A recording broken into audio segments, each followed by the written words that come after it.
Hi, this is Rachel on Recover. We've got Cheryl Casto coming back, and she's going to tell the rest of her story. Thanks. Um, how has this impacted your finances?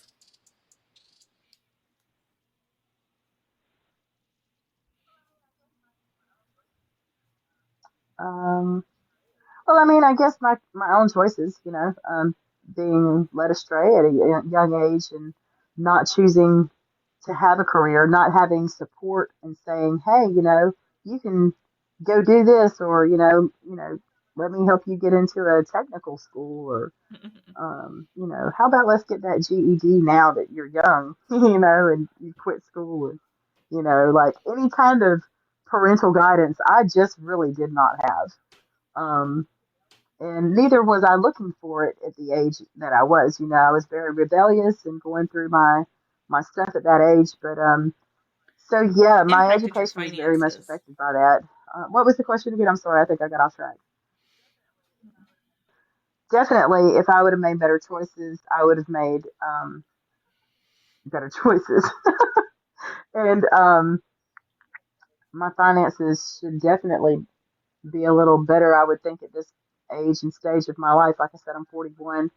I think I have like $300 in a bank account right now, and I'm living in a roommate situation, which I'm grateful for. But I, you know, I have dreams and aspirations and goals now that I've set for myself, and every day I just keep moving forward, and things get better. Currently driving my father's truck because I did have a car, but the engine blew, and so now I'm driving a 1986 Toyota 4Runner that my dad bought when I was 6 years old, and he still has it. Bless his heart. My engine blew, and he's pretty particular about his things. He's always been kind of materialistic and likes his things and works hard for his things. So, granted, I understand, not wanting to just give the things that you work really hard for away, but in this situation, Dad's been very supportive most of all my life.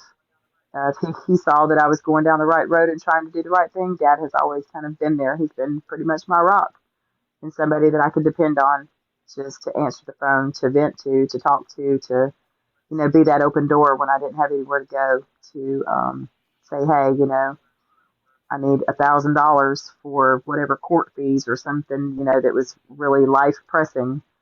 And it wouldn't be a gift, but it would be a loan. And he's gotten me through. So as far as my finances, I'm struggling. Like I'm worse off than some 12-year-olds. But that's okay. I'm okay. Um, well, would you also say, like, she's taken you to court a couple times too, your mother? And that's. Absolutely. She has. Well, I've taken her to court. She's taken me to court. It's been a real battle. The end result, though, was that I couldn't keep up. My mother has money. She's married.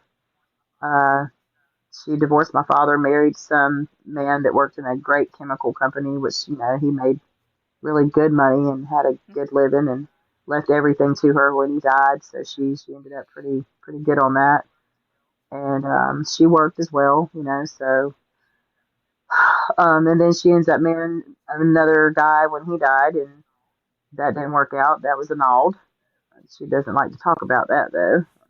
He was an alcoholic, and I think anyways, the next guy that she married was no better than the guy that she got annulled from, and in fact, even worse. Um, but she's still married to him, and he, takes care of her financially. But yeah, I wasn't able to keep up financially in the court because we all know, lawyers like to be paid, and they're not cheap. And there's really no assistance in the child custody bracket of lawyers because there's not a pro bono, somebody just wanting to help you to get and gain custody back of your children or to keep them from being adopted.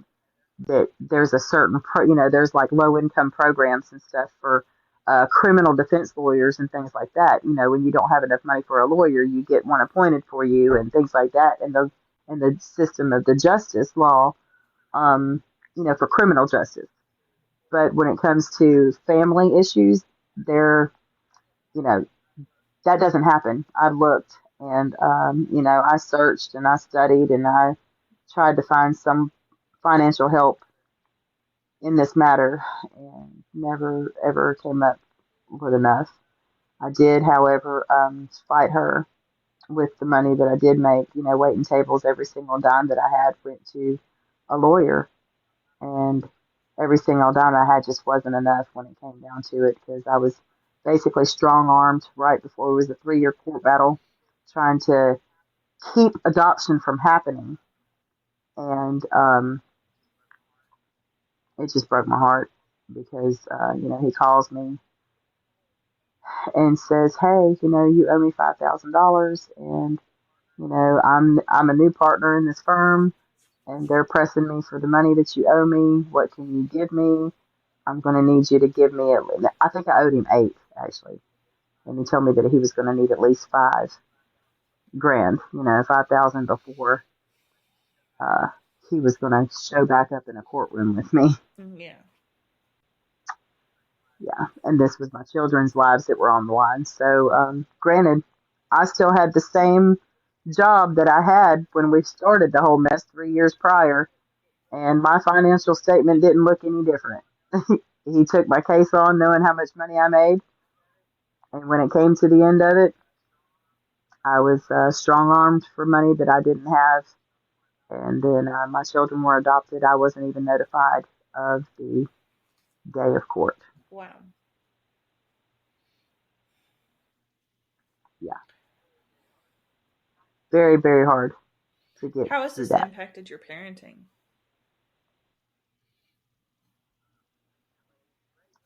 Definitely greatly because my mother just decides, when to pull the plug. She does what she wants. She doesn't do.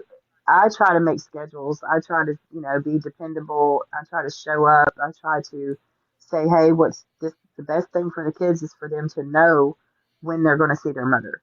The best thing to do is to, let's come up with a steady schedule.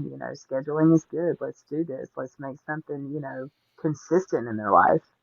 Um, and I was the drug addict. You know what I mean? Like I never went around my children high.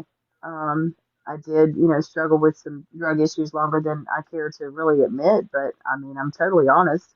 I don't have anything to hide, and I'm happy um, that I learned the things that I learned along the way. Um, I don't regret my life. I regret some decisions, definitely. I definitely regret doing things that made me decide to ask someone that I barely knew, like my mother, to um, to help me in a situation when I knew that I was not ready to quit the drug that I had just started. I had relapsed, and asked her to step in and help me with the children, and she did. She stepped up. I couldn't even believe that, really, because we didn't really have a great relationship. We never had a great relationship, and I didn't think that she ever wanted to even be a mom because she wasn't a mom to me, and that was the worst. That was one of the worst decisions I ever made. And granted, I wasn't in my best mindset because I was high when I asked her to do these things because I didn't want to take my children down a road of, instability and whatever that I had already been through before that I knew that I could very well go down again. And I was trying to protect my children. But it was definitely a mistake. Big, huge, huge Can you mistake. tell us a little bit more about that? Like about how like About your kids' relationship with your mother and that like the impact on them a little bit. they're abused daily, emotionally, mentally, physically.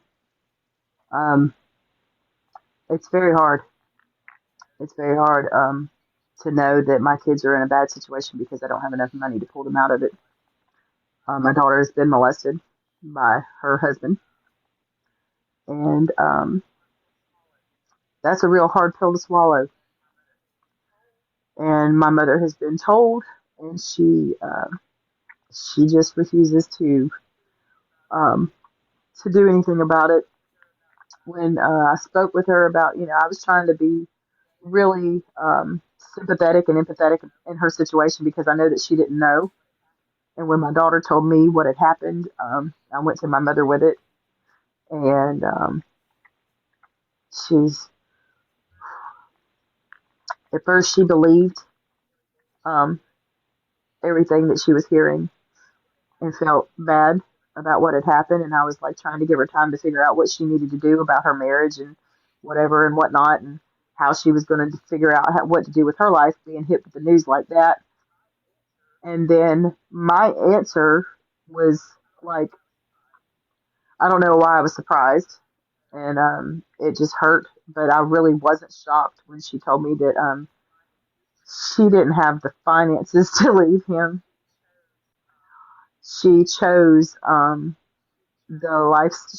She tried to tell me that she by herself she couldn't provide a lifestyle that my children were already used to. So she just decided that to go back. I don't know. I don't even know how to describe what she did because she went from believing my daughter to not believing my daughter, and then turning the whole story around like that I made up a story and that my daughter went along with it and that it wasn't even true. So where that comes from, I don't know. I can't understand any of her decisions.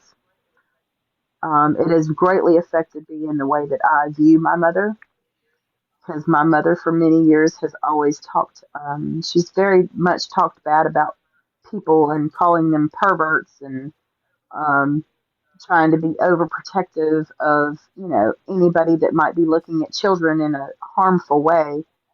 And then when she finds it, and I mean, she talks about it constantly and what people like that need to do and where they need to go and how they need to have their, genitals, whatever, just ugly stuff.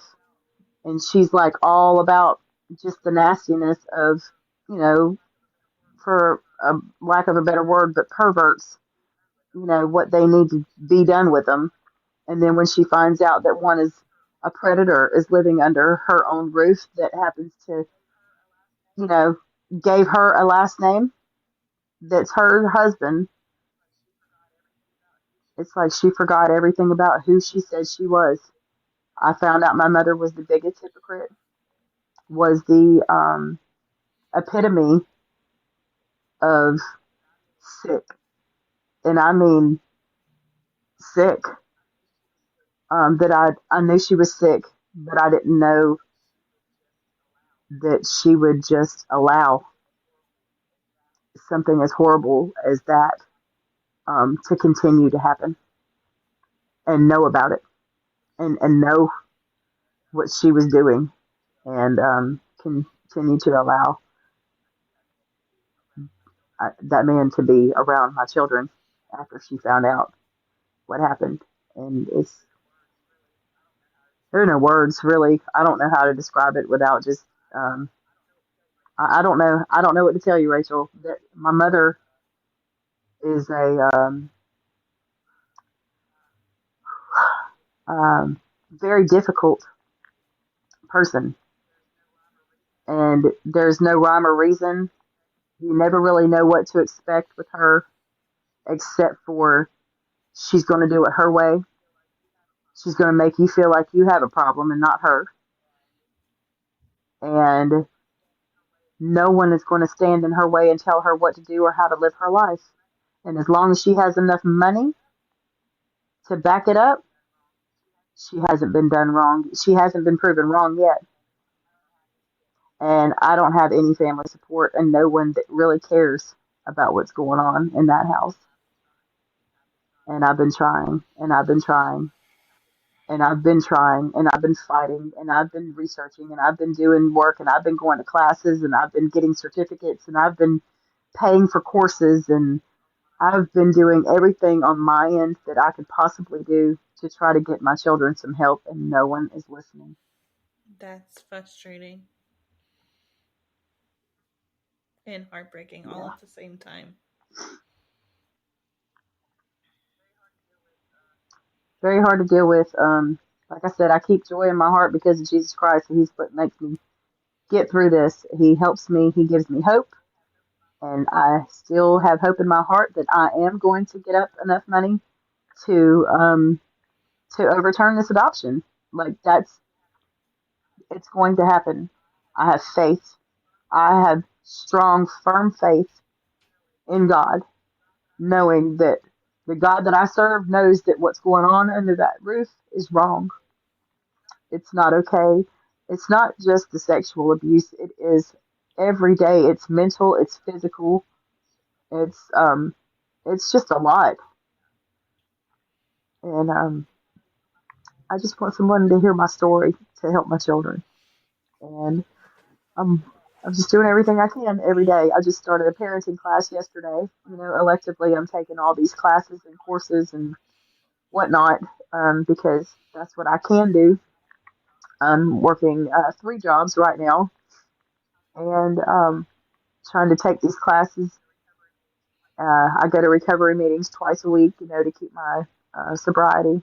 And I'm just a really busy woman, really busy woman, just trying to work really hard to bring her children home and get them out of just a very negative, manipulative, abusive environment. No, it's heartbreaking, and it's really hard to watch your kids go through that and not be able to do anything about it. Yeah, it's really hard to watch them, but the worst part, worse than watching it, was the not knowing when she cuts off all contact because she does that too. And then it's I don't have any rights. I can't get near them. I've gone to jail twice trying to see my children. Um, it's been a long, hard road with this woman. Yeah. There's a point in time where we got along. We were trying to get along and have regular visits and stuff like I was talking about, and they went out of town and asked. They hired a babysitter. Didn't tell me that they were leaving to go out of town for the weekend. Hired a babysitter to keep my children instead of calling me and asking me to come sit. You know, would you like to come? Stay with your children this weekend? I would have stayed there at their home, whatever, just like the babysitter did. But they would rather hire a stranger than that. I went over there. I showed up, and this is how I found out because I tried to see my children like normal, and there was a babysitter there, and they were out of town, and they called the police because I was there. They asked me to leave and get out of their house, and there was no drug. There was nothing. I think I was clean for like 2 years at this point. There was no drug involvement. There was nothing harmful. There was no bad juju going on other than the norm of, her awkward personality going on. It was absolutely everything was kind of on the up and up. And my mother calls the police on me because she finds out I'm at her house and she's not in town. I have to set up and schedule appointments to go visit my mother because I can't just go over there. I can't just show up. And most of the time when I call her, she doesn't call back.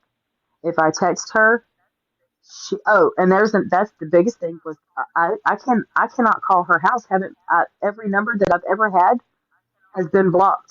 I cannot call their house. Period. I have never called their house late. I have never called their house and been threatening in any manner. I have never been a nuisance on the telephone. Like there's absolutely no one reason ever that I should not be able to call the house that my mother and my children live in. But my mother blocks my number.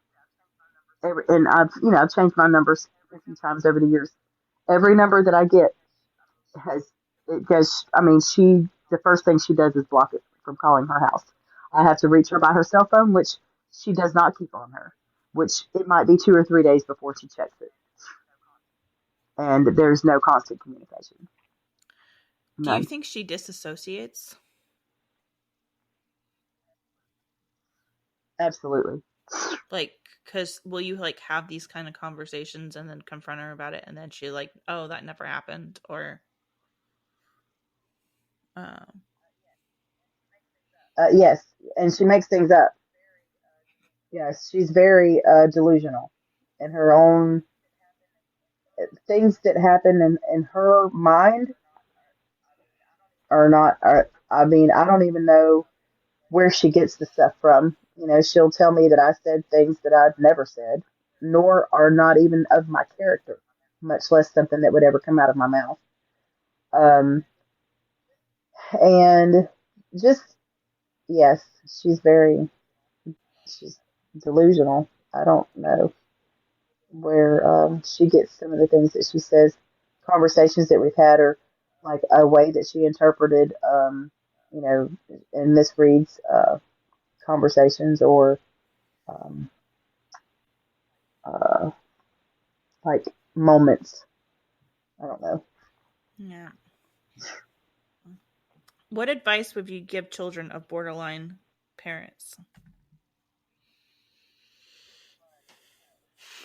Run. No, no. Yeah, I try to make light in situations because this is a very serious disease of the mind, and it's it's just it's really very hard to deal with. It can, if you don't have the right therapy and the right positive mindset and cheerful heart, um, a lot of people uh, could end up just really going down a really bad road. Much worse than drug addiction, you know, probably suicide and things of this nature. So, my advice for anybody that would have a borderline personality mother is to try to get your mother some counseling. Try to, whatever it takes, get her to somebody, to a doctor somewhere, and try to encourage her to take medication if she needs medication. Try to encourage her to, you know, get help. Try to help her to understand that she has a problem because most borderlines, they're, she's not going to even ever acknowledge that there's anything wrong with her. And that's it's very upsetting. You have to know that you have a problem before you can even try to fix it.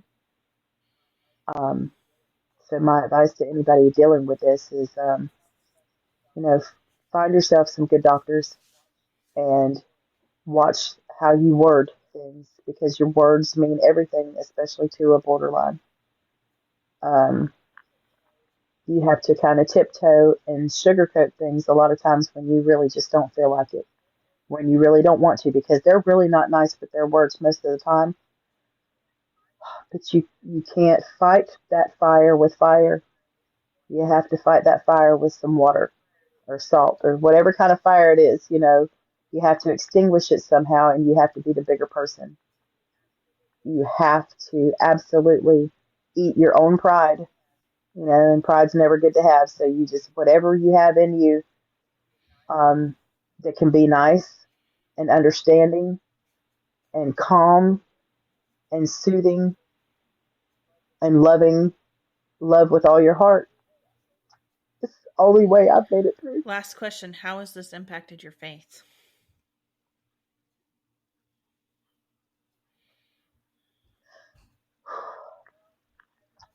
Well, you know, God's timing is God's timing.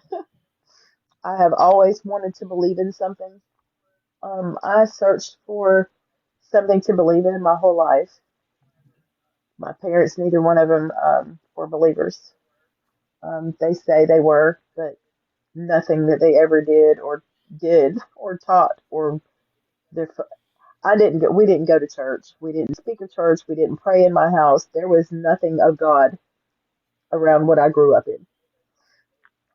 but they both said they believe in God. And then when you talk about it, they don't want to talk about it. I just don't question me. I believe in God. So um, my faith today is built on everything that I've been through and knowing who protected me, knowing um, that I wouldn't have any love in me that wasn't instilled by Him because I just wasn't raised right. And I didn't get love and compassion and understanding and support.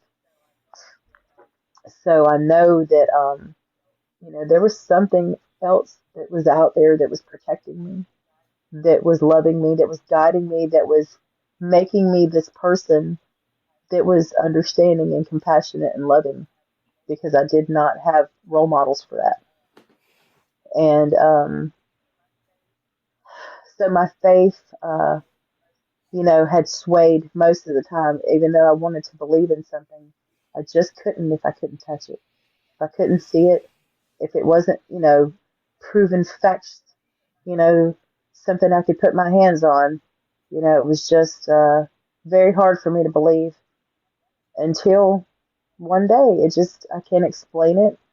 And other people that, believe in God and have been through the things that I've been through or not been through the things that I've been through, but, it's just kind of something that happens where, God will release something inside of you that says, hey, it's your time to know who I am.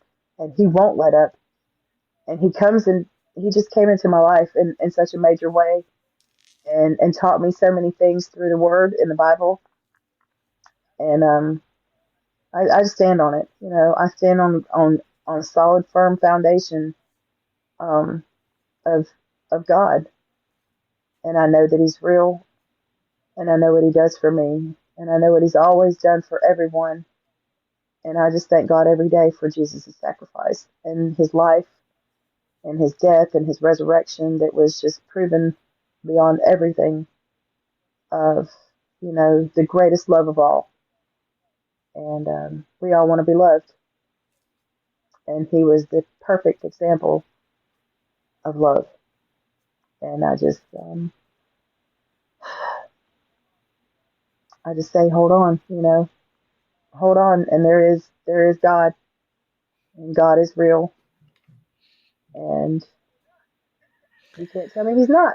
All right. So there's Thanks, that. Cheryl, for being on our show. And thanks for listening, guys. This will be aired in two parts. So tune in on Thursday mornings at 10 a.m. And thanks for listening. Always find us on your favorite podcast or social media platform. And if you have any questions or want to learn more about Rachel on Recovery, go to rachelonrecovery.com and ask questions or just look around. And if you want to support us, we're on Buy Me a Cup of Coffee and on Platform and several other t-shirts and swag that you can get. Thanks for listening. Hear from you guys next week at Thursday at 10 a.m. Thanks.